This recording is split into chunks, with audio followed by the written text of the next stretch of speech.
To tensile talk. Yes, మొత్తానికి తెలుగు మున్ని దొరికిపోయింది. అర్థం కాలేదు కదూ, చెప్తా కదా. యాక్చువల్లీ హరీష్ శంకర్ డైరెక్షన్ లో పవర్ స్టార్ పవన్ కళ్యాణ్ హీరోగా హిందీ మూవీ దబంగ్ రీమేక్ గబ్బర్ సింగ్ లో కాస్ట్ అండ్ క్రూ డిసైడ్ చేశారు. బట్ దబంగ్ మూవీలో all time hit item song Munni Badnaam song ఉంది కదా. ఎస్, తెలుగులో ఎవరు చేస్తే బాగుంటుంది అనే హంట్ కి ది ఎండ్ లభించింది. అవునండి, తెలుగు మున్నిగా మనల్ని అలరించడానికి బొమ్మాలి అనుష్క ఈ మూవీ డైరెక్టర్ హరీష్ అడిగిన వెంటనే గ్రీన్ సిగ్నల్ ఇచ్చేసిందట. అండ్ ఇప్పటి వరకు మూవీస్ తో ఒక క్రేజ్ ని సంపాదించుకున్న అనుష్క త్వరలో మున్నిగా ఎంటర్టైన్ చేయబోతుంది. అయినా అనుష్క ఐటమ్ సాంగ్ అనగానే ఇంకోటి కూడా లిస్ట్ లో ఉంటుంది. అదేనండి, పవర్ స్టార్ అన్నయ్య మన మెగాస్టార్ సరసన స్టాలిన్ మూవీలో ఐటమ్ నంబర్ లో ఇరగదీసింది కదా యమ్మడు. అండ్ ఇప్పుడు పవర్ స్టార్ తో చిందేయడానికి రెడీగా ఉంది.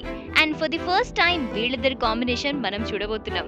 ఇక ఇంకో విషయం ఏంటంటే, బండ్ల గణేష్ బాబు ప్రొడ్యూసర్ గా నిర్మిస్తున్న ఈ గబ్బర్ సింగ్ మూవీలో ఈ ఐటమ్ సాంగ్ చేయడానికి మన అనుష్క భారీగానే రెమ్యునరేషన్ అడగడం, దానికి ప్రొడ్యూసర్ పే చేయడానికి ఓకే చెప్పడం అన్నీ జరిగిపోయాయి. ఇలాంటి అప్డేట్స్ కోసం y'all just stay tuned to indiaglitz.com.